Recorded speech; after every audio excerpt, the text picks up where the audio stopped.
Hi, thank you all for joining us today for the Dora Gordine and Dorich House Friendship, Life and Legacy online conversation. My name is Rebecca Rushton and I'm a volunteer on the project The Squatter Years, Recovering Dorich House Museum's Recent Past, supported by the National Lottery Heritage Fund, which aims to uncover some of the hidden histories of Dorich House relating to its transition from a studio home into a museum. Thanks, Rebecca. Hi, everyone. My name is Mong Fei, and I'm also a volunteer on the Squatter Years project, as well as in a work placement program with Dorich House Museum. Thank you for joining us today. A few practical things. The session is an hour and a half long and will begin with 15 to 20 minutes presentations from each panelist, followed by a general discussion before breaking out for audience Q&A. The chat function will be disabled during the main presentation, but you can write any questions in the Q&A tab down below. Rebecca and I will keep an eye on that and feed those through the panelists in the end of the session. So now I would like to introduce you to Dr. Helena Bonnet, the project coordinator for the Squatter Years project, who will chair the session today and will welcome our panelists too. So I'd like to invite you all to turn out your videos now.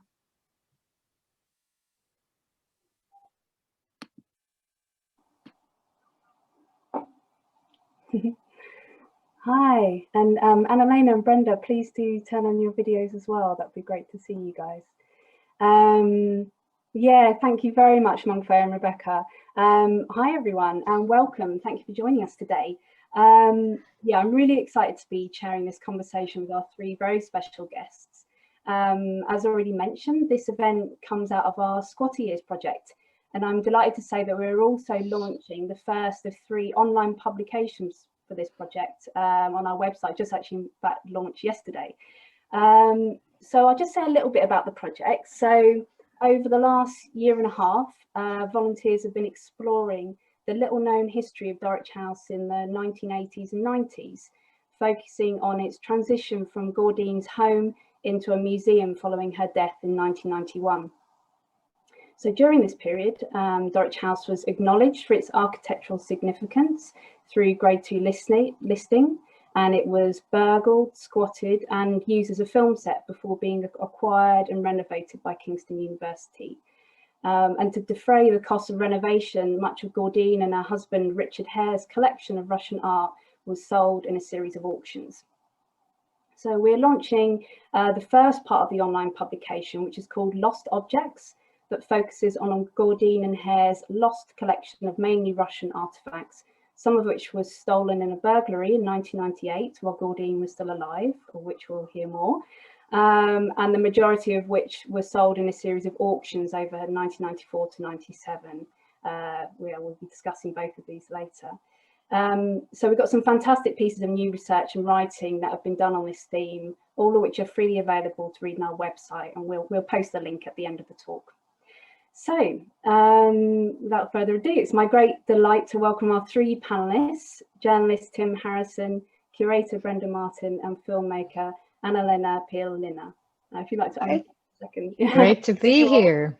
Thanks for having us. Yeah, this is really great. And as Mongfei mentioned, each panelist will speak for around 15-20 minutes, and I'll introduce them before they each speak. So yeah, without further ado, I'd like to introduce Tim, and I'm just going to do the share screen again and get up Tim's presentation.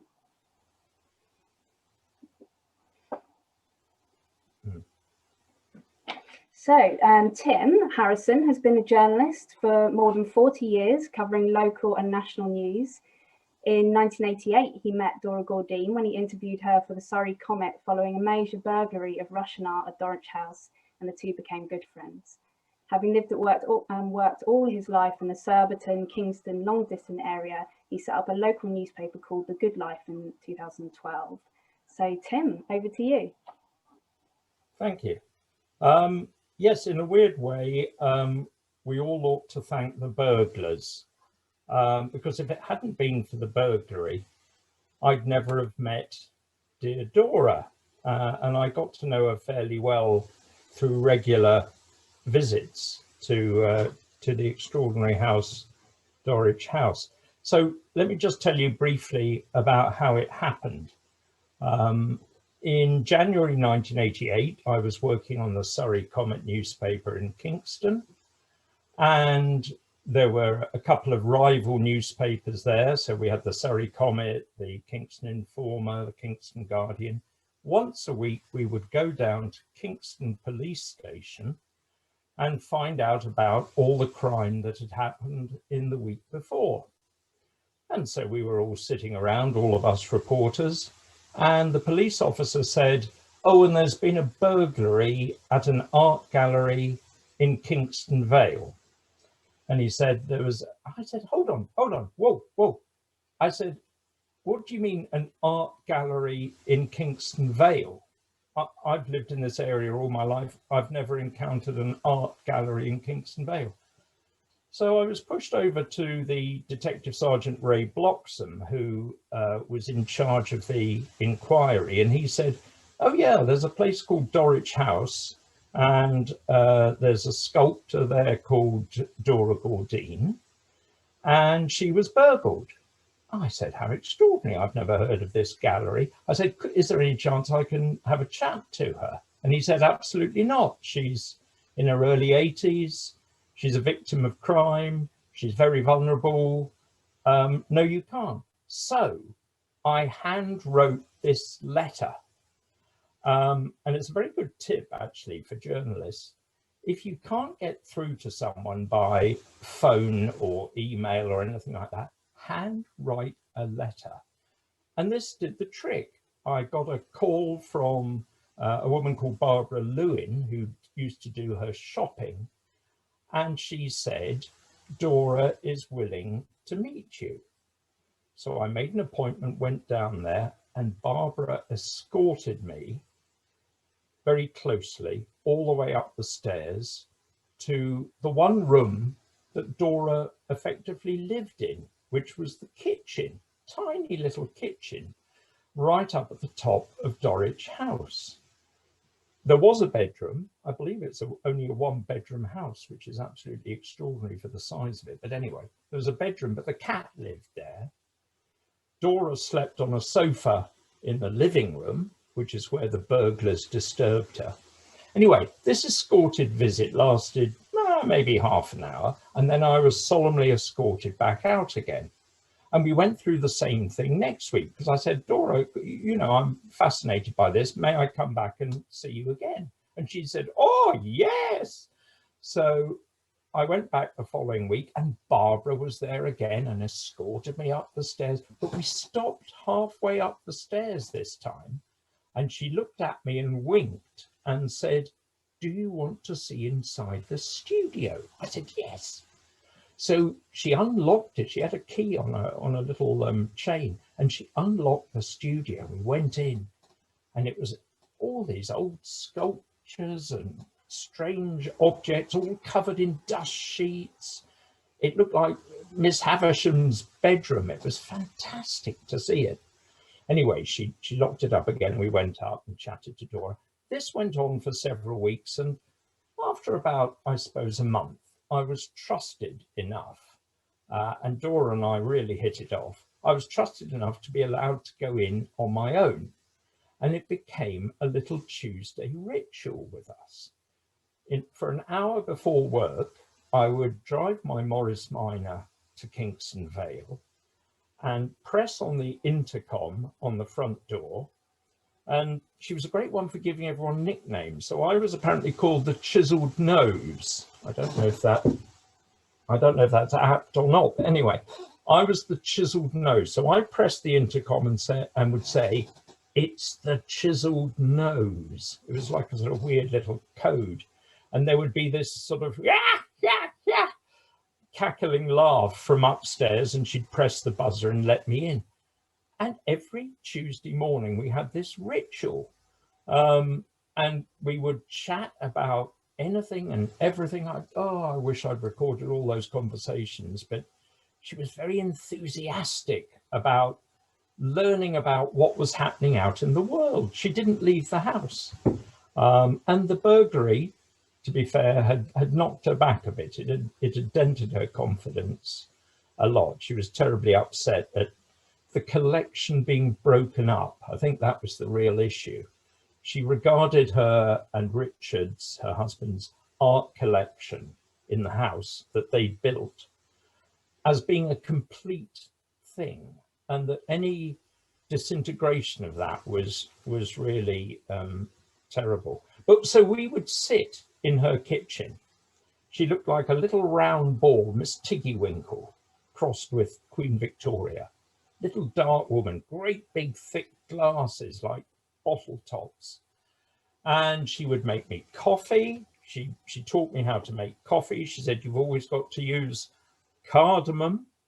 So stick a cardamom pod in your coffee. I got a lot of recipes from Dora as well. And she had an almost childlike fascination for what was happening out in the world.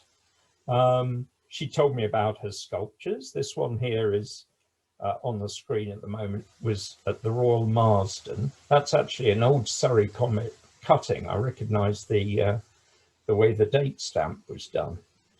So she was very interested in life, and she encouraged later on. She encouraged me to bring other visitors to Dorich House, especially from a long distance away, because she loved her visitors book to look like it was the center of a kind of world interest in her sculpture and her as a sculptor. Never ever refer to Dora as a sculptress. She flew off the handle at that. She said to me, no, I am not a sculptress. You do not call a female doctor a doctress. Which was a fair point, of course. So this became a little ritual with us. Every Tuesday, she would prepare a sort of breakfast for me, quite eccentric. It was halved boiled quail's eggs on blinnies, and this famous coffee made with cardamom that was so thick you could have stood a spoon in it.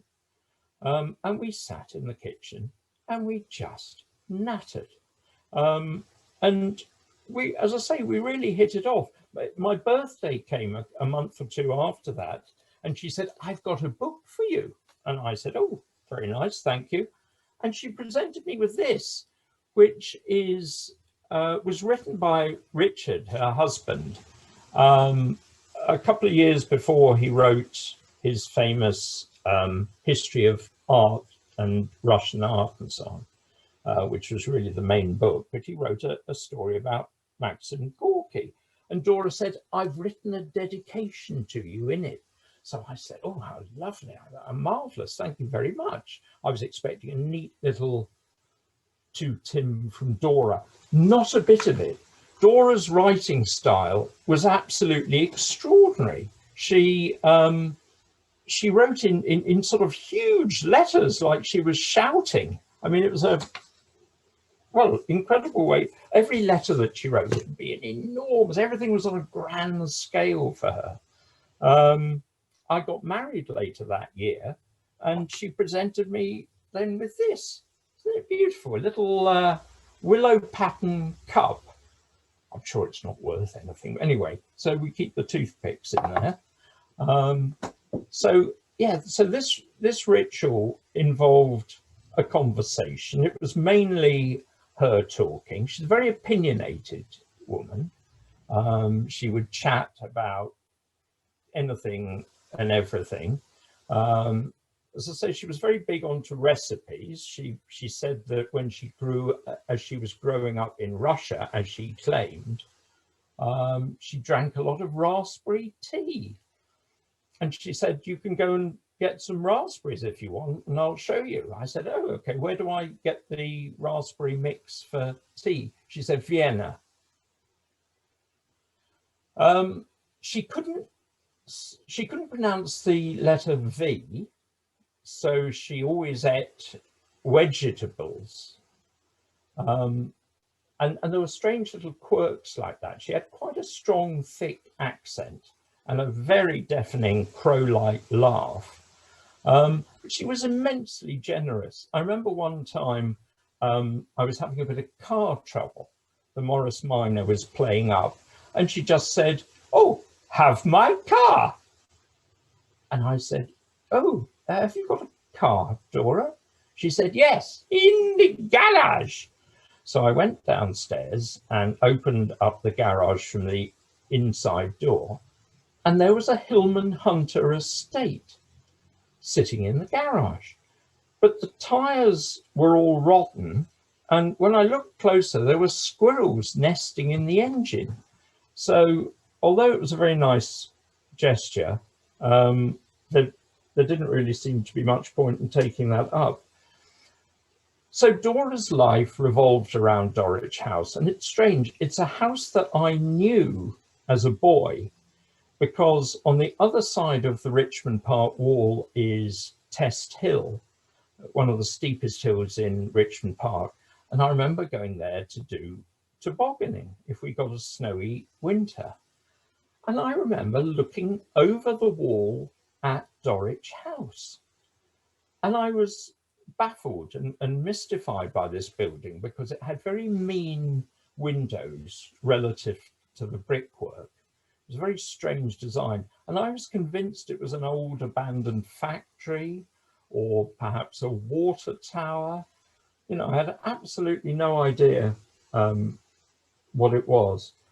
So it was a revelation to go inside and see the gallery, which was laid out almost exactly as it is today, the actual showroom, as it were, and then her studio, which, as I say, was a mass of dust covers, and her kitchen, which is now coming up on the screen with this strange old geyser that heated the hot water, and this wonderful old American range that had been built into the house. Goodness only knows how they got it in, because it was vast. This picture doesn't even do it justice. It was like a Wurlitzer organ.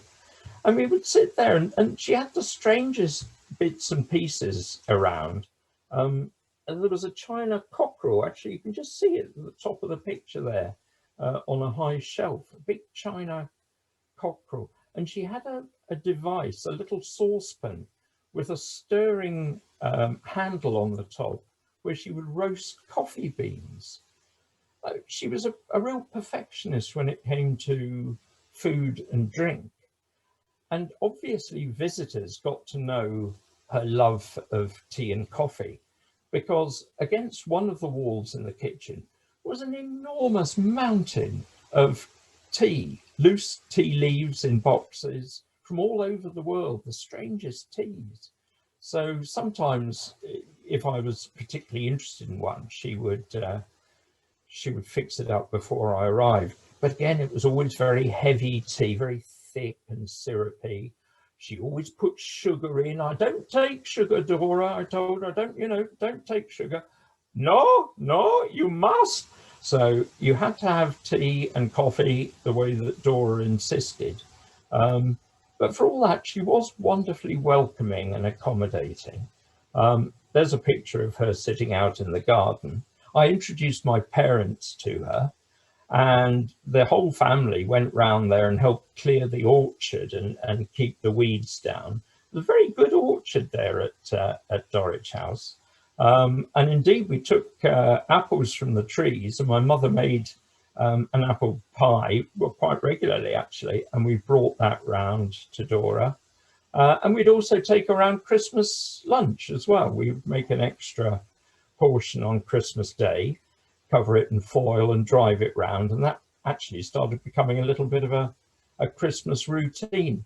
And then all too soon she was gone, but I am incredibly lucky and grateful to have had the experience of knowing, frankly, such a remarkable woman.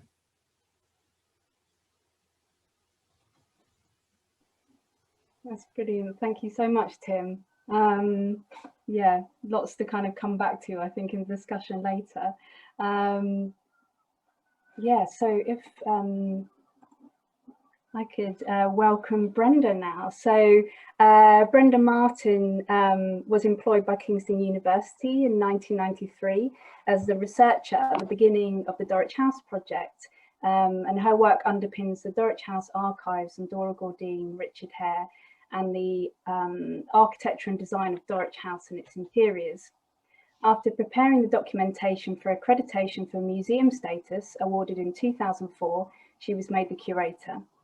During her time at Dorich, she initiated the series of academic Dorich House conferences, sought funding to develop the research and collections, and recruited and trained guides to enhance the visitor experience at Dorich House. As well as writing the first guidebook and sculpture catalogue for the museum, she has collaborated on the first monograph on Gordine and the retrospective exhibition held in 2009, and she retired in 2014. Yeah, Brenda, please, if you'd like to unmute. Yeah. It's so lovely to hear the recollections of Tim of his stories about Dora Gordine as a live living person. But unlike Tim, I didn't know Dora Gordine or Dorich House before I got the research post at Kingston. And my first view of the place was through this series of quite shocking photographs. So next slide.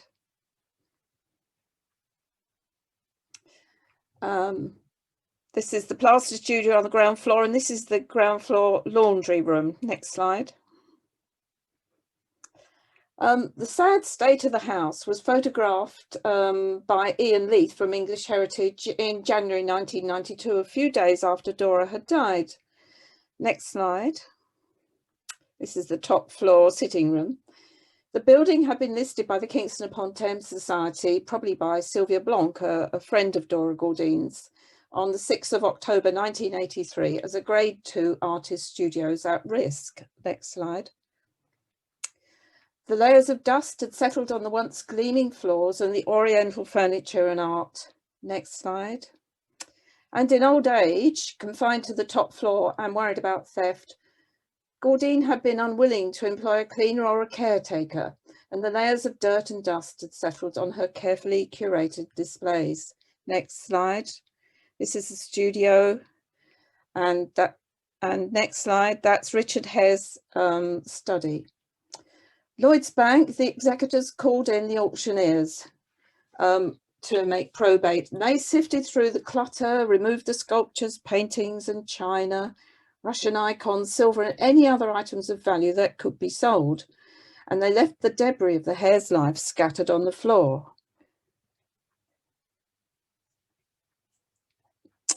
When the house was empty, the executors, Lloyd's Bank, rented the house out for filming. This is a picture of Nicholas Roeg, the director of, maybe you don't know the film, maybe you know the film Don't Look Now. And he shot his film Two Deaths there, supposedly set in Romania. I don't know, are we playing a clip of Two Deaths just now? Would you, yeah. So the house is very reminiscent of that strict Eastern European architecture, and this film is supposed to be set in Romania. And they painted some of the walls dark purple and mauve. And in fact, this is a very dark story, mysterious story about the power of love and some of the awful things that you can do with it. It starred Michael Gambon and Sonia Brago. And I went to see it in cinema in Hammersmith, and there were only 6 people in the audience. But there is a copy at Dorich House. And the current researchers have been in touch with Nicholas Roeg, and they're hoping to get some stills of the way they altered the house to make it be quite a different place in the film.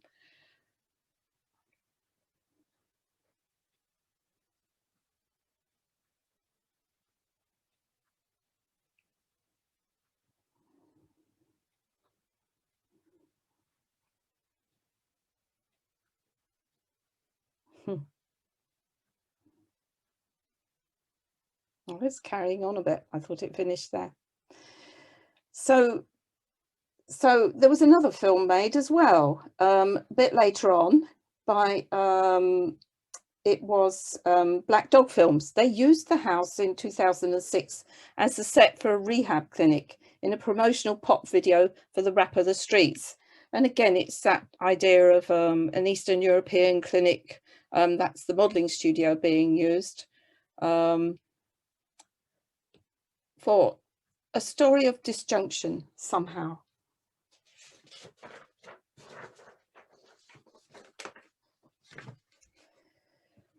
I think the house theatrical interiors, that's through the moon doors. Okay.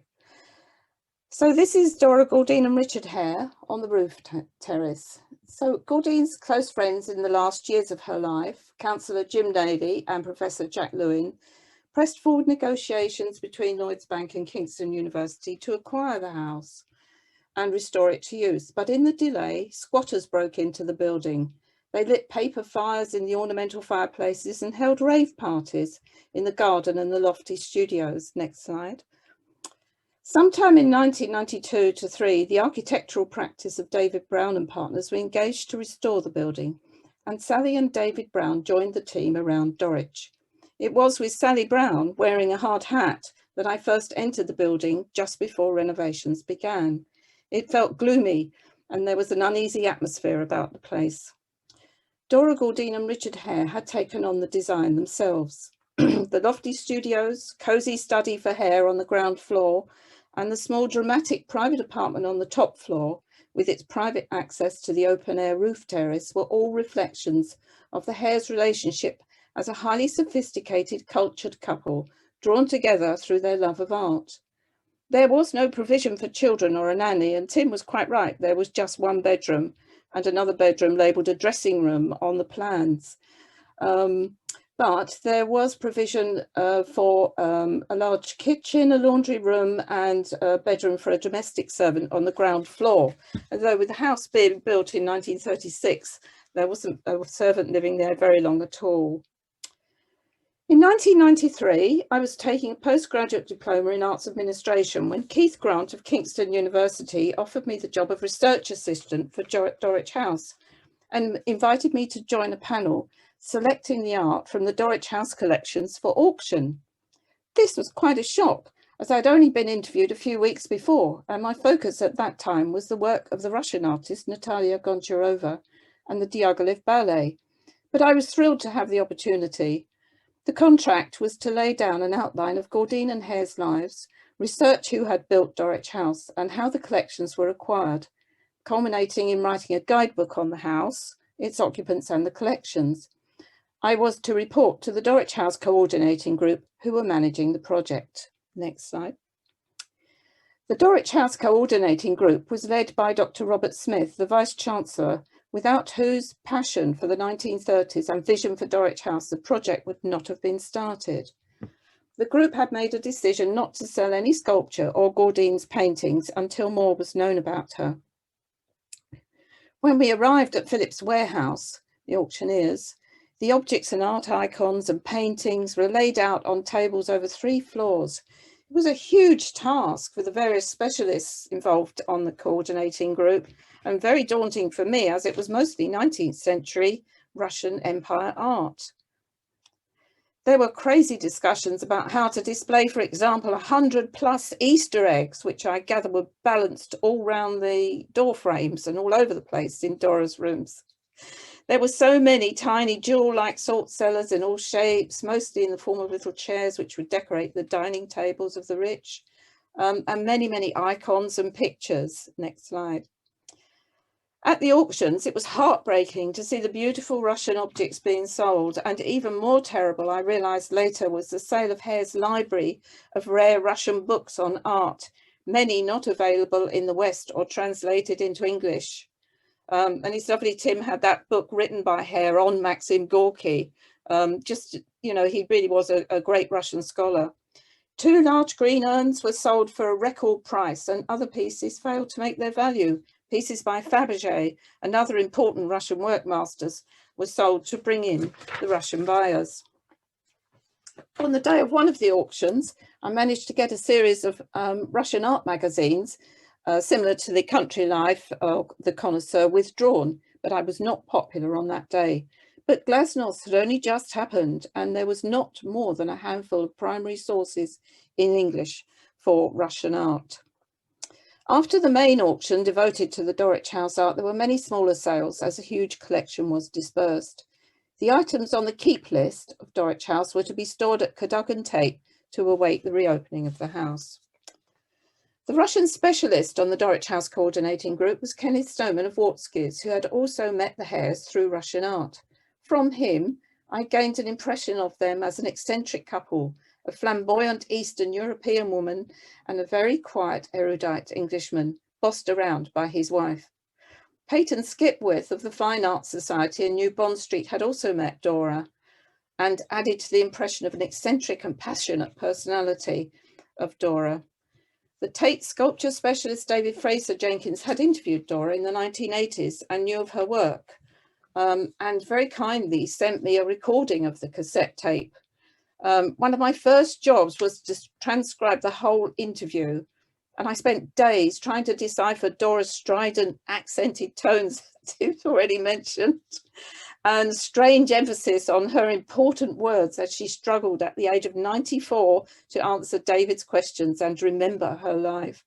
But I felt I had it from the horse's mouth, as they say, and had made a good start. The V&A had a head in their collections, but they couldn't locate any correspondence. I trawled the National Art Library and came out with a list of, basic list of Gordine's exhibitions all over the world. And on the basis of the Tate interview and the exhibitions list, I began a timeline of Dora's life and career. I had been given the 2 visitors books that Tim mentioned from the last 4 years of Dora's life at Dorich, and a very tatty address book with huge writing, which ignored the lines and scrawled all over it. Gordine had begun the visitors books in the last years of her life, still with the idea of providing the number of visitors to the house and making it a museum. So even at that late stage, she was convinced the art collections were going to be their legacy. I wrote letters to those who had written their addresses in the books and to those who were not in, to those who were in the address book. Some people wrote back, and I began to eagerly await the post. Research was now beginning to resemble detective work based on hunches rather than academic leads. There was an intriguing set of ditties to Dora in the visitor books from someone called Tim. In 1995, I began a series of oral history interviews, recording on cassette tape and religiously transcribing and printing them onto paper copies. I am so glad I did, as they are now 20 years old and the cassette tape will soon be obsolete, as will the computer programs of today in 50 years' time. My first interview with Edwin and Miriam Harrison was a delight, although sadly Tim was away. Miriam's home made biscuits, tea in a sunny garden on a warm day, and reminiscences of their intriguing friend Dora Gordine was brilliant. They had not known Richard, but were able to recall Dora speaking about him. Delightful as these interviews were, I discovered that Dora rarely spoke about Paris or her family, so there were no leads there. And I dubbed these interviews with Dora's friends, many of which I did from the latter years at Dorich, as tea and cakes interviews. Next slide. My second oral history recording was very different. It was with the Right Honourable 5th Earl of Listowel, William Hare, Richard's older brother and inheritor of the Listowel title. He was able to give me a clearer picture of Richard, his liberal opinions and rebellion against the traditional conservatism of his family and the difficult family relationship with his father, to add to the little information I'd been able to glean from Burke's Peerage Rugby School and Balliol College, Oxford. I wish I had been able to interview him again later on when I had more information about the Hares and could ask further questions, but unfortunately he died. Another amazing and crucial early interview was given by the actor Trader Faulkner, who knew Dora for many years and was in the address book. I wrote a letter to him introducing myself and outlining the areas I wanted to ask him about. In response, Trader had prepared an amazing performance for me. His flat was lined with books, and he gave an interview in fluent, beautiful prose about his friends Dora and Richard to add to our archive. In particular, he was able to explain the connection to the theatre stars that Dora had captured in bronze, like Dorothy Tootin, Emlyn Williams, Dame Edith Evans and Pearl Carr. Next slide. Information from the oral history was filling in some of the gaps. I had interviews from several models about sitting to Dora and other speculative leads to follow up, and a lovely cache of letters came in from Glasgow University archives between D.S. McCall and Dora. However, at this stage, a year in, I had no certain knowledge of the Gordine family or when and where Dora had trained in Paris, if at all, for she always asserted to the press that she was self-taught. I had lots of interviews by now, but Dora had never spoken to these friends about her time in Paris, who she met and where she had trained. It was time to change focus. Dora was fascinating, but I was running out of time and had to research Richard and the building as well. Next slide. So turning to the sad Dorich house, visually a modern building, slightly fortressy and industrial. The ground floor was overgrown with ivy, derelict and water stained, but underneath the dirty, gloomy and dark interiors, there was evidence of an excellent and creative knowledge of modern design. Next slide. Next slide. I had learned from the exhibition catalogue listings that Gordine had a studio in Paris. It was by Auguste Perret, one of the foremost modernist architects of the day and a specialist in the use of reinforced concrete. Clearly there was more to Gordine than I knew, and I embarked on a new stream of research around Parisian artist studios, the Perret architecture and how it might have influenced the design of Dorich House. Next slide. This is a model of the studio in Paris. As a long shot, I wrote a letter to 21 Rue de Belvedere, the address of Gordine's studio in Paris, giving details of our project and asking if anyone living there knew anything about Gordine. It brought real treasure. I received an enthusiastic reply from Madame Marie-Dominique Daniel-Saumon. The Saumon family had bought the largely unchanged studio a few years before and sensitively brought it up to date. Next slide. Marie-Dominique posted me copies of the initial plans and town hall registration documents that she had. Also, she sent me some photographs of her home before they renovated it, and largely as Gordine had commissioned it from Perret. This was wonderful, but from the official paperwork, the dates did not fit into my early timeline. It seemed Dora had been born in 1898, not 1906, and she was 8 years older than I thought. Also, in some of the documents after 1930, her name seems to have changed to Madame Gordine Garlic. Disappointingly, the French Perret archive yielded no correspondence from Gordine about the design of the studio, and the question arose, how had Dora managed to engage a top modernist architect and pay him? Also, the certificate for habitation had not been granted till 1931, and it seemed from the press cuttings that Gordine had sailed to Singapore around that time. How curious to build a studio and not live in it, but this was to become a pattern as research went on, with Gordine constantly moving on, reinventing herself and blending into her new society, but always as a sculptor. Next slide. Back in the UK, as Dorich House was listed, I went to the National Monuments Record Centre with Sally Brown, the architect.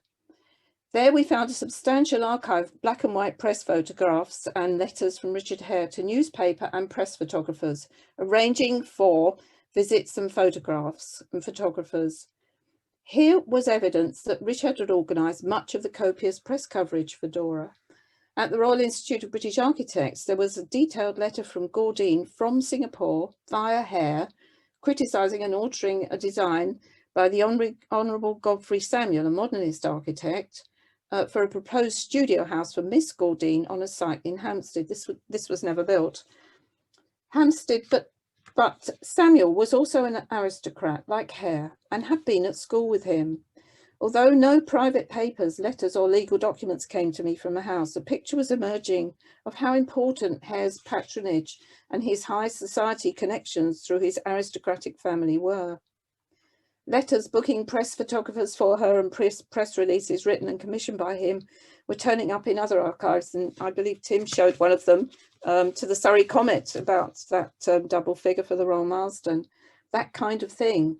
But I was still desperate to know which artist Dora had fraternised with in Paris in the 1920s and where she had trained. Early Gordine bronzes from Paris and Singapore had the cast mark of the Valsouandi foundry in France. and I later interviewed employees from the Morris Singer Foundry in Basingstoke in the UK, who had cast Dora's work after the war. They spoke of her knowledge and expertise learned in Paris, in colouring the bronzes, knowing what chemicals to use, and the meticulous finishing of her sculptures. Dora Gordine, Dora's father, popped up as a wealthy merchant in records in St. Petersburg as I was searching for him as an architect, which Dora had said he was. This was another indication that's what I was taking as the truth in newspaper cuttings, and as having come from Dora herself, was not strictly accurate, and that Dora had been curating her own life story all along. Eventually, sometime in 1994, the builders had finished, and I was asked to work at the storage facility Cadogan Tate in Acton with James Robinson from the British Museum to photograph and catalogue all the remaining Dorich House art collections and Dora's work. It was a huge undertaking, but crucially, I got to know the collections in detail, and this is a catalogue numbering system in place today in Dorich House. A British museum designer commissioned by Keith Grant, Dean of Fada, helped work out the design and placing of the displays in the gallery, and 2 studios from our measuring and cataloguing of the artefacts. Initially, the top floor flat was to be used eventually for visiting academics. Sally Brown, the architect, and Pam McClenahan, the property services director, had furnished it in an appropriate style, with Sally Brown designing the dining table and buffet, the new front doors and the new fire doors required between the gallery, landing and modelling studio. It was Sally who commissioned Jason Collingwood to make the 2 uniquely designed hand-woven rugs for the sitting room and the dining room, in the spirit of Dora's collecting and love of art and design and pattern. In 1996, the university opened Dorich House for use for presentations, seminars, grand dinners and prestigious events. The restoration won a Townscape Award from the Kingston upon Thames Society and accommodation in 1998 from the Civic Trust. And the architectural press featured it in a couple of articles. Time was up for the research project. I had to write the first guidebook with what I had, making assumptions along the way with educated guesses, not something I wanted to do. And there were information boards to be written for visitors to the house. My research contract was extended for 2 days a week. But what of the art in the house? Was it all just to sit there? We needed help and expertise on the research, and I began the work to get museum status and grants. Dorich House was awarded accreditation in 2004 by the Museums Association, who had provided support and advice throughout the process. Next slide. My initial research indicated that there was much more information to be found in America, Singapore, Paris and Tallinn, especially on Gordine's work and career. In 2004, we were awarded a major academic research grant from the AHRC, and Dr. Jonathan Black from Cambridge University joined me. He continued the detective work on Dora, providing much valuable information. With a large museum grant, Helen Pugh, a trained archivist 2 days a week, joined the team to create the first electronic catalogue of the collections and of our burgeoning research information. By 2008, Dr. Black and I had enough information to collaborate on the first monograph on Dora Gordine and to curate a major retrospective exhibition to be shown in Kingston upon Thames, and which was toured a couple of years later to Tallinn. And this is the piece of footage that you're seeing here, the exhibition set up in Tallinn. The filmmaker, Annaleena Piel Linnå, who had lived in 3 of Gordine's hometowns, Tallinn, Paris and London, approached me in 2010 to make a film of Gordine's life. Eventually, the exhibition in Tallinn offered exciting new connections to Dora's background and family through this connection, and through a scholar at the University of Turku, Kai Stahl, who was researching Dora's close childhood friends, the May sisters.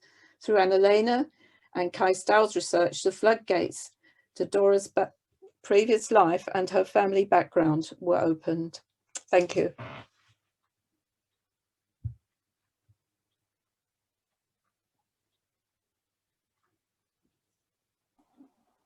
Brilliant. Thank you very much, Brenda. Yeah, so finally, I'd like to introduce Annaleena Piel Linnå. who is a filmmaker and multidisciplinary artist living in London. She studied film at London College of Printing, following that with an MA in Feminist Politics and Philosophy at Birkbeck College.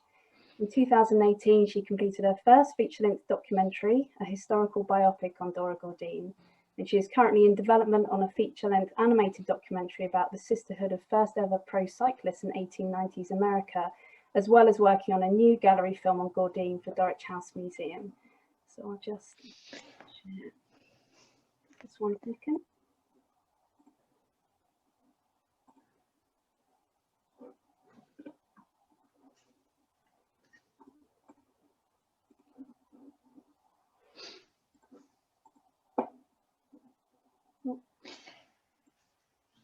Oh, sorry. There we go. So I first came to Dorich 11 years ago, February 2010. And I had made this mammoth journey involving a bike, a train, a bus, a taxi. I had gotten lost, finally made it there, and all the while completely oblivious to the fact that at that time the museum was only open once a month or something. So the only reason I got inside was that there had been a leak overnight and all the staff had to rush in to rescue the artworks. It had been a producer who had sent me to Dorich. He had just heard about Dora at a dinner party and found her instantly intriguing and told me to go and find out whether there was a story there, a bit like Tim being sent to Dorich after the burglary. Here we are with my producer. Dora was, of course, long gone by then, but I must say that there was something that lingered of hers, and it was as if she had been the one coming down in the night to turn on the taps so that I would gain access to the house. I then met Brenda Martin. Brenda seemed to know everything about everything there was to know on Dora.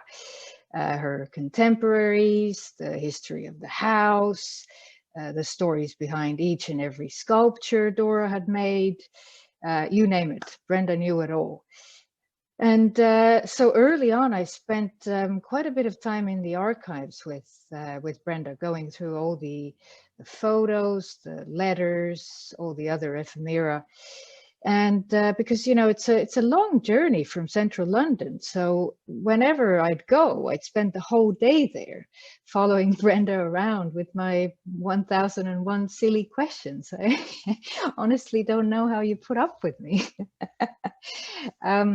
Because, you know, artists can be boring too. And I had to make sure that this was a story worthwhile telling. So I had wanted to sit down and do a formal interview with Brenda. It made sense to start the interviews with the preeminent expert on Dora. But actually, Brenda was very self-effacing, and she said, "Oh, you don't want to interview me. You know, the man you really want to interview is Trader." Who's Trader? Trader Faulkner, the famous actor. Okay, so let's go then. We went and met with Trader Faulkner, this extraordinary man who you know, was full of stories, and he had worked with, you know, Noel Coward, John Gielgud, Vivian Leigh, Laurence Olivier, partied with Marlene Dietrich, dated Maggie Smith, and he had been a dear friend of Dora and Richard, which was astonishing. And it was here in Trader's Kitchen in Chelsea, hearing all these stories from way back when I realized that the one character who was in fact stealing the show, even from these big movie stars and theater people, was Dora. And she was emerging as this larger than life figure to be reckoned with. And as I was standing here with Brenda and Jonathan, it became pretty clear to me that you know, there was definitely a film here to be made about Dora. Then we met Miriam Harrison, Tim's mom, who's sadly no longer with us. She had known Dora, as Tim said, at the very end of her life. and even cooked, as you were saying, her last Christmas meal just before, just a couple of days before Dora died. And then came Tim, the famous Tim who everyone had told me to go and interview. And so we went to Surbiton, and Tim had kindly dug out all the ephemera that he had on Dora. Here he is with a letter from Dora with her trademark gargantuan handwriting.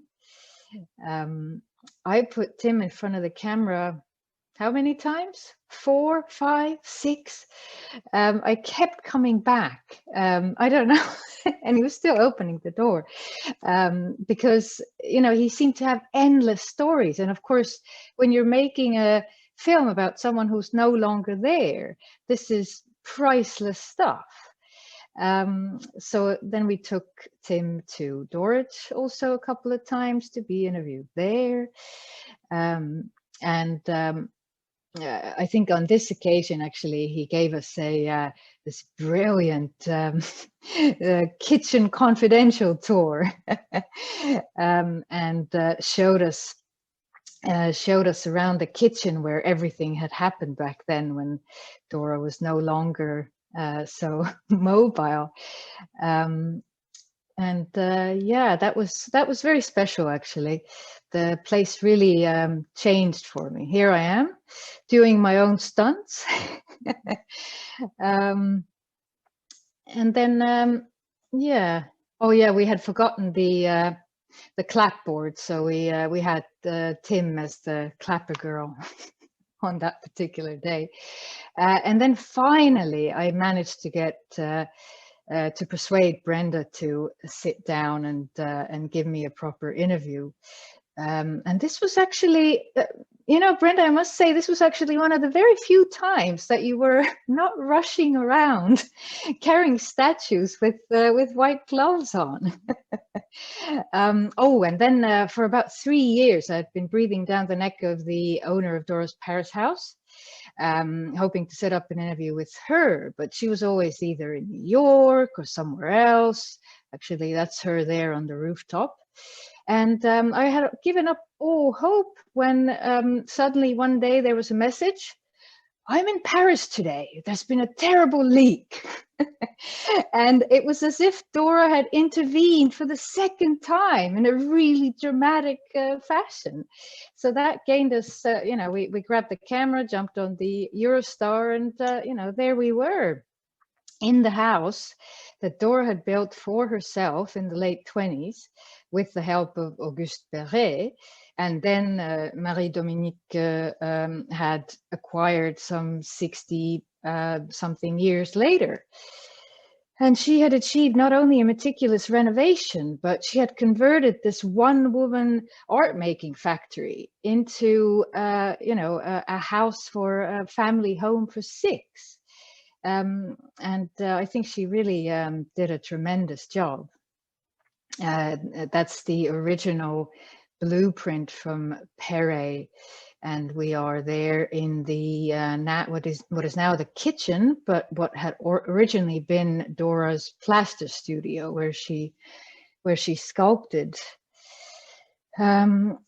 So that was quite a day standing there. Oh, then we made several trips to Tallinn, which was Dora's stomping ground when she was a teenager. This is Bush House, where the family moved to in about 1912, when Dora would have been 17. And I spent many weeks in the local Jewish archives trying to dig my way to some sort of truth about Dora's origins, which was not an easy task at all, because so much had perished in the war and so many questions remained without an answer. For example, why were there 5 different dates of birth for Dora? It made no sense at all to me. But finally, we landed a cache of really early photos of Dora as a girl living in Libau, Latvia. And you can see behind this sphinx-like facade that there is a really determined girl there who already knew back then what she wanted to do, how she was going to do it. And yes, she was full of mystery. And yes, she was also a very contradictory character. But for me, one thing was sure, she was a formidable sculptor, and it was long overdue that someone made a film about her. So here we are on the set in Dorich House, filming some of the dramatized sequences for the movie. Here's my fake Dora, a woman I had spotted at a party and basically forced into playing this role. And ironically, she ended up on the cutting room floor, which was nothing to do with her. I mean, here she is on the phone, like everyone told me, oh, Dora was always calling. And we even had a special wig made for her with Dora's trademark kiss curl. But yeah. And the idea here was to explore what it was like to come to Dorich in its heyday, when Dora was at the height of her career and the toast of the town.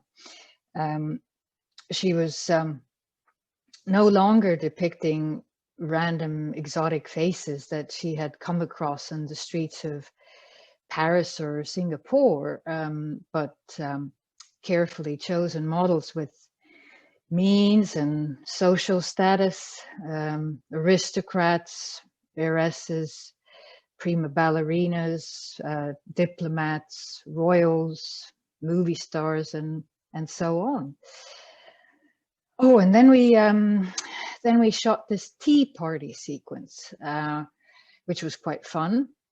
Imagining what it would have been like to hang out with Dora and Richard and their friends in the late 30s when Dorich had just been built. So this one could have feasibly been one of the ballerinas that Dora depicted. This woman was supposed to be an art critic who had come over from, say, Paris to inspect Dora's latest works as a kind of a private viewing, because, that's after all why she built a gallery into her house. There's my young Richard, who, just as in life, so in the film, was always somewhere quietly in the background, very, very difficult to pinpoint, an almost intangible character. But luckily I didn't have to worry about that because my film was about Dora. And then this man here was supposed to be like a writer for the society pages who had come to chronicle the weekend. Whether this was how life really was, obviously we don't know, but that was my take on it. And then eventually, after 8 long years, I finally yelled cut and declared the film finished. I didn't actually necessarily feel any closer to knowing the first thing about Dora, but I've made my peace with it. And as Dora once beautifully said, it's a wonderful thing that certain things in life you can't explain. Because if you could dissect and analyze everything, then it would lose much of its romance. And I must agree with Dora. We've had many screenings of the film. Here we are built next to Grace of Monaco, Dora side by side with Nicole Kidman, and me on what must be my 25th haircut during the making of this film.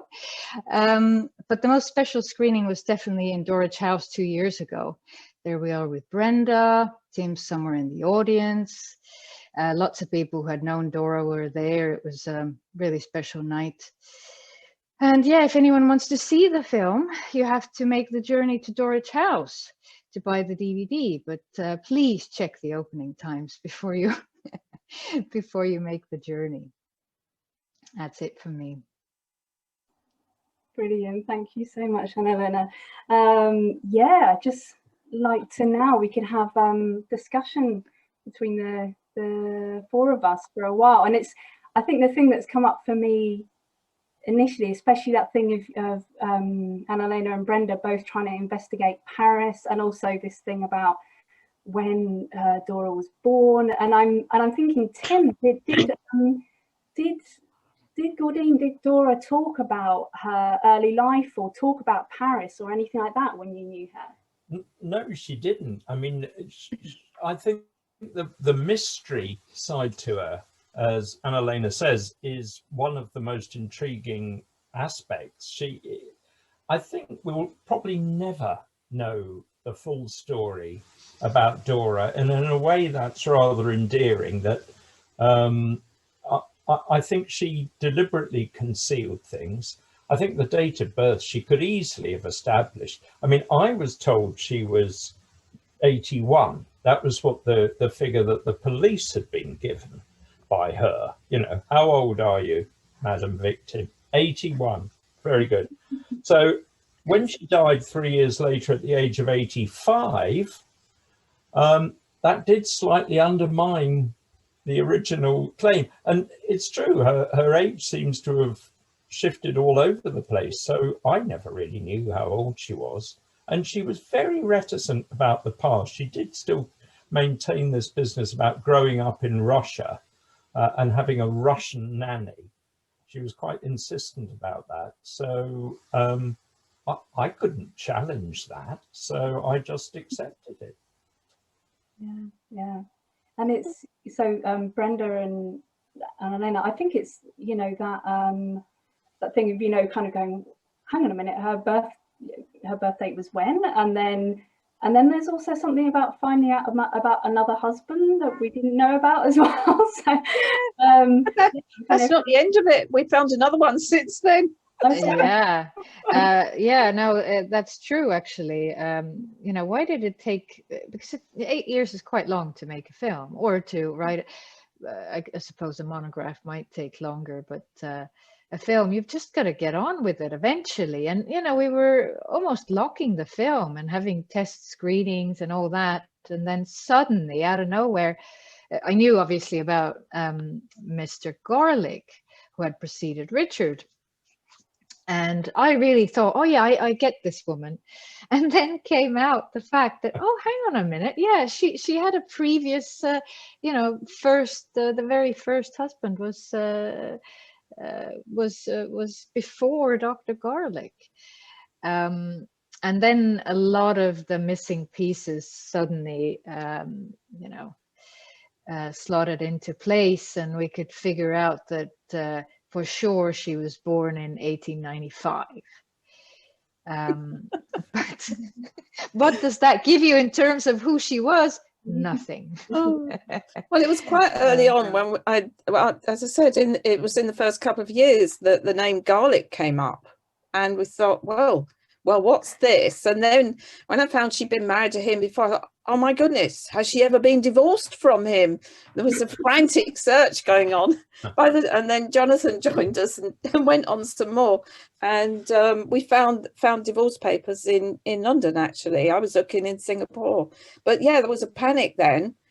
And also it was similarly, when we came to write the book, did we say she was Jewish? She didn't say she was Jewish ever, and she didn't parade it. And it's like, she was several years older than Richard. So I think, but I mean, on the birth, I got the marriage certificate through from Somerset House on them, and she wrote down spinster. So that's where I was in the beginning. You know, you don't think. And it's funny how, if you look at the divorce papers, and then days later, she marries Richard, and she takes another 11 years off her age. Yeah. So she's very artistically clever with her life and her personality. But the thing that amazed me is that I was trying for a long time to get a handle on this woman. What was she? What drove her? And it was just the sculpture. Once I settled that it really didn't matter where she lived. She had liked a nice studio and environment. But if there was, I think she rushed to Singapore for a big commission.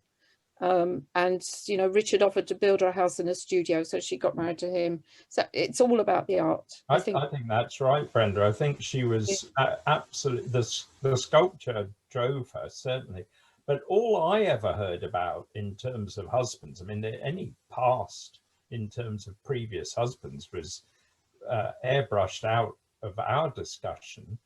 When I sat and talked to her, she actually sat in the kitchen alongside, only about a foot from her, a little black framed photograph of Richard. So, I mean, he was right there in the kitchen with her, right alongside her all the time we spoke. And there was certainly, I mean, her devotion to Richard and her belief in him as a researcher and a Russian art expert was total. She just thought, you know, the sun shined out of it. Yeah, he's another kind of mysterious, as you say, elusive character in all of this as well in terms of research. But it's, yeah, I mean, I just kind of looking at kind of notes and things like that. And I think, you know, Tim, as well, what you were kind of bringing up around, yeah, just kind of Dora as a character, as a personality, and as a friend, and as somebody who you know, you still put the cardamom in your coffee now that she introduced. I do, and I always think of her when I do that. I mean, it's a strange thing. It's worth a go. If anyone out there is making coffee in the next day or two, when you make a sort of little cafetiere of coffee, just put a cardamom, crush and put a cardamom pod in it as you brew it up. And she always maintained it brought out the flavor of the coffee. I could never understand that, but I mean, you couldn't argue with her. She just said, if you want to taste the coffee, add cardamom. So. But it's, you know, that I guess that you know, for Brenda and Annaleena, because of not actually having met her, yeah, she retains this kind of mystery. But I guess you still have mystery for you, Tim, as well, because there was, although you knew her, like, there was no doubt everybody I spoke to was fascinated by her. She had a je ne sais quoi that really, and as Tim said, she was more interested in them than and their families and what the children were doing and all of that than saying about herself. And yet it turns out she's had the most extraordinary life. And even on the Tate interview, David Fraser Jenkins, the curator, asked her how she was in Berlin briefly before she went to Paris, how the Singapore Commission came about. She's like, oh, Berlin, that's right. She said, I don't know, I just ended up there. I completely evaded the question. But she was 94 and perhaps she couldn't remember. Just focused on the art. She really did deflect any questions about her and her past and her private life and her upbringing and things. Everything was always twisted back round to the art of which she was so proud. Yeah, absolutely. It's so good to hear that and that you knew her. But yeah, I think we mustn't forget the time period either. Yeah. So 1936, she's married to Richard, who is an aristocrat. We've just had the huge scandal of, you know, the abdication, and divorce is not looked on like it is now. So there are reasons for keeping quiet. I mean, she was very enthusiastic about talking about how the sculpture was created, the sculpture process. Unfortunately, I was actually more interested in her, but she kept referring back to the sculpture and how she would drive in the back of her estate car. She would drive the sculptures in a sort of half-finished state over on the Dover to Calais ferry herself, and she would drive to the foundry and then oversee and supervise every stage of that process too. She was so involved. Everything had to be perfection. Yeah. And I think actually because you know, part of this project that I mentioned at the beginning, this the Squatter Youth project that you know, this event is part of, but we've been doing an oral history program. So Brenda, as opposed to having been the person who was doing the interviews back in the 90s, was now actually interviewed as part of our project, and Tim as well. We've done an oral history review. But I was listening back to these your interview, Tim, and you were saying something about Dora's like word that she would always talk about was it mediocrity? Oh, this is the great enemy in Dora's world, and frankly in the world as a whole. The one thing she could not abide was mediocrity, but the way she said it strung the word out across the syllables. So it was mediocrity, like this. It was a great long, and each syllable was filled with revulsion for mediocrity. She aspired to perfection herself in her art, and frankly, everybody else fell short. She had worked out a way of producing, in her eyes, perfect art, perfect sculpture, and everybody else was second or third class compared to that. And she had absolutely no time for anyone else. She had extraordinary self-belief. I mean, it was just dominating. Fantastic.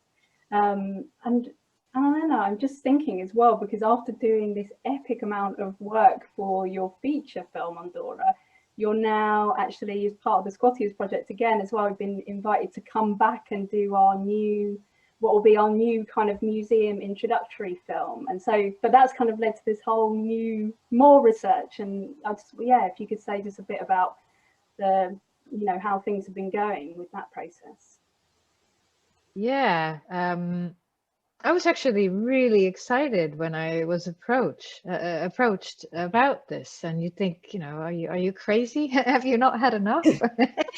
But apparently not. And there's something that really kind of bothered me when we finished the film, because I kind of felt like, I've made this film, I never met her. There's so many things that are up in the air that I don't really know for sure. And so this is a great opportunity to revisit and kind of, you know, and this is not a film about Dora, this is a film about Dorich House and Dora and Richard.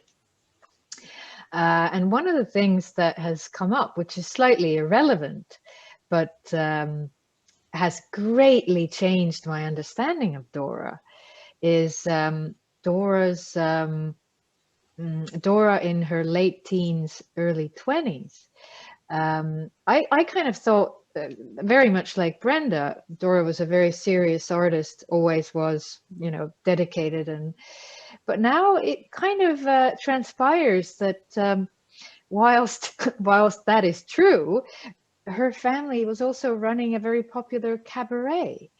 And we found these incredible pictures of, you know, Dora in a kind of a weird stage getup, and you know, Dora and her friends in drag, and all these. I think there was a fun side to Dora, and maybe why she then doesn't really show it that much later is because she's had maybe a bit too much fun, and it's time to go to Paris and become a serious artist. But there's interesting stuff coming out from the early years, and more archives are going digital. So yeah, that's where we're at. The story continues as always. Yeah. People come in the house, people join up. Dora centers people, I'm sure, like Annaleena and the Floods and Tim, you know. Wonderful. Maybe at this point, Mongfei and Rebecca, would you like to join us back again? And then maybe you could tell us if there's anything coming up from the Q&A or the chat. Yeah, welcome back. Oh yeah, thank you so much to all the panelists. There have been some really interesting conversations, and also thank you to the attendees for sending through your questions. So we've got lots of great questions coming through. Tim, did Dora's handwriting grow as her eyesight declined? I suspect that is probably one of the reasons behind it. She did write in huge letters that then she could see, and I think the eyesight issue was possibly one of the reasons she stopped creating art. I think her eyesight must have been very poor. Her glasses were enormous. If you look straight into her eyes through the glasses, her eyes just grew into huge orbs. It was quite extraordinary how distorting it was. So her eyesight must have got very poor. And yes, that could well account for the extraordinary writing style. But I think there was also a grandeur about the way she wrote. It was a very distinctive handwriting style. But I think it's a good guess that failing eyesight might be a factor. Thank you. And I think I've got a question for Brenda from one of our amazing volunteers, Nadia. Do we know about her first husband? Also, what do we know about her Jewish heritage? Yes, we do know more now, thanks to Annaleena and the researchers over in Tallinn, being able to unlock the handwritten archives that are written in Latvian, which you have to be able to understand in handwriting. Yes, you mean in Estonian? In Estonian, thank you. So we're still looking for a Latvian researcher if anyone knows anyone. Yes, put a call out while we can. But it was a very brief marriage, only a few days. He was a bit of a con artist. The story we have at the minute, and bear in mind these are all stories, it is very hard to get written stuff. Where we are at the moment is that he came along and proposed marriage to Dora. She married him, and then when they arrived back in his hometown, she discovered he wasn't wealthy at all, and he'd been. We discovered then that her family was extremely wealthy. They were merchants. They were builders, not exactly architects, but they built a huge block in Tallinn with flats and shops and things. So, and Dora was actually running this as a landlady at one point. So there was this brief marriage. We don't know, but it was brief. What was it? Yeah, basically, she came back from the honeymoon on her own. Yeah, they got on a train. He was another Russian Jew from Latvia, just like her. So, but I think born in Riga, maybe, Mr. Roloff. And so, you know, his conniving plans, I think, came to light during the train journey to Riga, and she very swiftly came back. But the divorce wasn't that easy to obtain. So legally, she remains married for a while. And those were the last years, because for a couple of years, I couldn't find anything on her. And that's because she wasn't Dora Gordine, she was Dora Roloff. And once I knew that, then I was able to see, oh, she's working as an arts teacher and whatever, you know. But I don't think they were actually married. It was just this legal process of obtaining her. I'm sure she was hoping to get annulled rather than divorced. So that's probably what it was. That's about all we know. But and thank goodness we did find that the family documents, and she was Jewish. Yeah. But we didn't know that for a long time. It was difficult. Right, and we've got another question. Annaleena from Helen Rick said, what were Dora's links with other artists? See, this is what I found quite disappointing when I was doing my research, because, you know, Paris, especially in the 20s, it was where it was all happening. And, you know, Dora was drawn to this kind of exoticism, and I was sure, you know, this is going to be so easy. I'm going to see, you know, and we know that Man Ray had taken pictures of Dora's works. So I imagined, okay, the moment I open the archives in Paris, it's all going to be very much interlinked. And then I find out that, you know, I see nothing. I see no links to other artists practicing at that time. And I was, yeah, I'm still a bit uneasy on that. But there's an interview with Dora that was broadcast on BBC Radio, and she talks about her Paris years as the loneliest, most unbearably lonely time of her life. So and also let's remember her studio is not exactly in central Paris. It's actually somewhere quite secluded. So at least those years, I don't think she socialized much with other artists. But going back to when she left Latvia and moved to Estonia, she was part of a kind of a sisterhood of artists.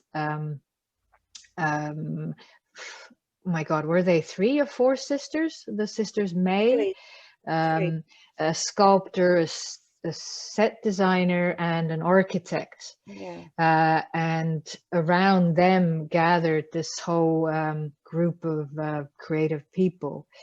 So it kind of, it's explained, you know, there she was really in the center of attention, and then she moves to Paris and she's a no one for a while, I think. But please prove me wrong. You know, we're always waiting for someone to say, hey, that's not right. Here are the photos and here's the evidence. Yeah. So. Oh, thank you. And we've got some questions more about the auctions and burglary. Someone asked, do we know who committed the burglary and what happened? And were many of the objects recovered? Somewhere, I know that. About a month or 6 weeks, I think, after the burglary, so probably February, March 1988, quite a few items were found in the bottom of a wardrobe in a hotel room in Kensington. I've no idea how they got there or why, but anyway, this strange discovery was made. So some items were recovered, but I have no knowledge of how the actual police case concluded. I don't think, I'm not sure that the burglars were ever found. They broke in, I think it was 2 of them.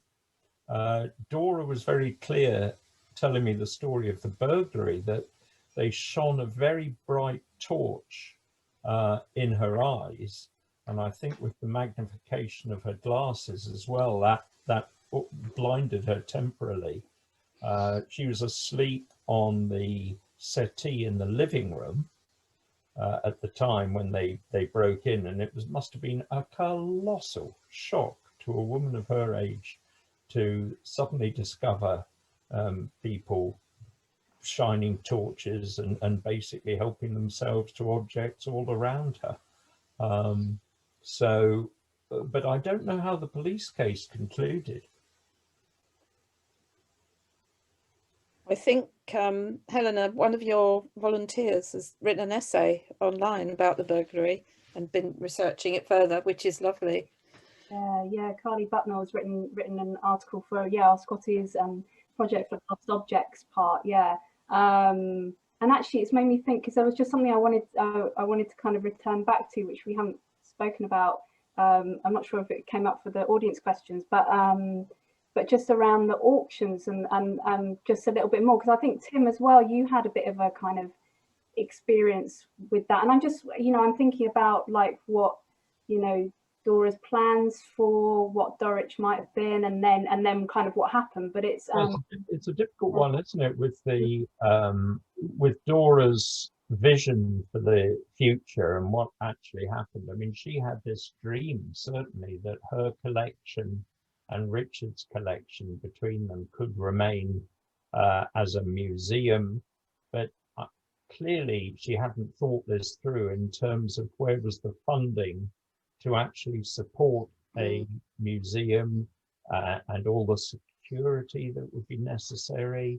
But she had a dream of having the house open to the world, open to the nation, to be inspired by her art. And in a way, I think probably we've ended up with the best possible compromise. I mean, it's not the complete collection that she would have loved to have seen, complete with Easter eggs. I remember these eggs in every little nook and cranny. As you walked up the stairs, there would be a little display alcove and there'd be something in it, but then there'd also be half a dozen eggs scattered around as well. So she was very into eggs. But I think it's probably the best possible result. And the research into her would have staggered her, I think. I don't know if she would have been pleased. I remember Barbara Lewing telling me that the eggs were, because Dora used to try and get Barbara Lewing to do her housework for her. Yeah. And these blooming eggs were balanced everywhere and all the little bits and pieces. But a lot of the discussions, I mean, I wasn't really in on the auctions because I was just the research assistant. So the decisions that were being made, I wasn't always in that part of the meeting, but I do remember how, you know, how we would end up like the Pitt Rivers Museum if we displayed everything that they had. Every surface was covered with Dora's little, as Tim said, curations of little collections of objects that went together. I mean, there's a photograph in the archives of Richard Hare's desk.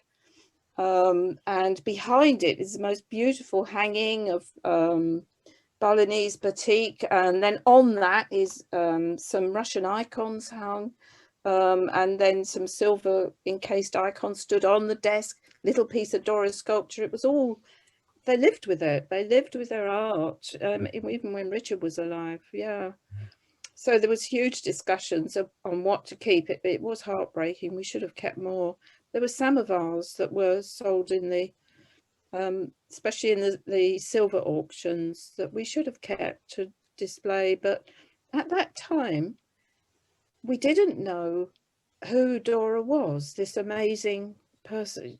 You know, we didn't know how famous she'd been. It took a while to mine that out.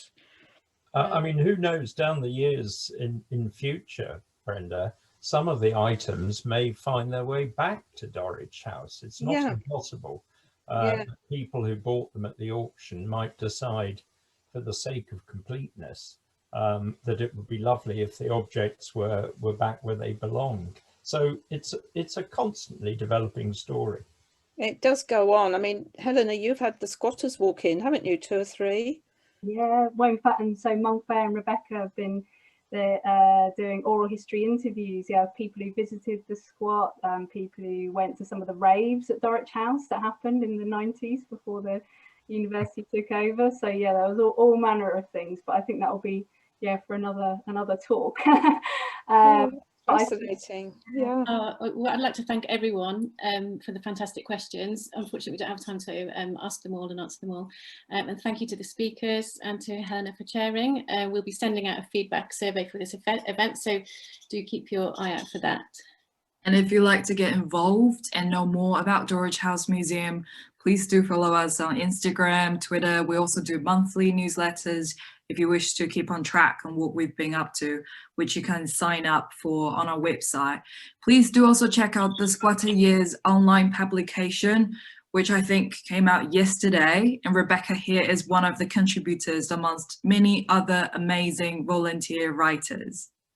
And I think this is us. This is it. Thank you so much, everyone. That was really fantastic. And thank you all for all your attendees and all your questions and comments.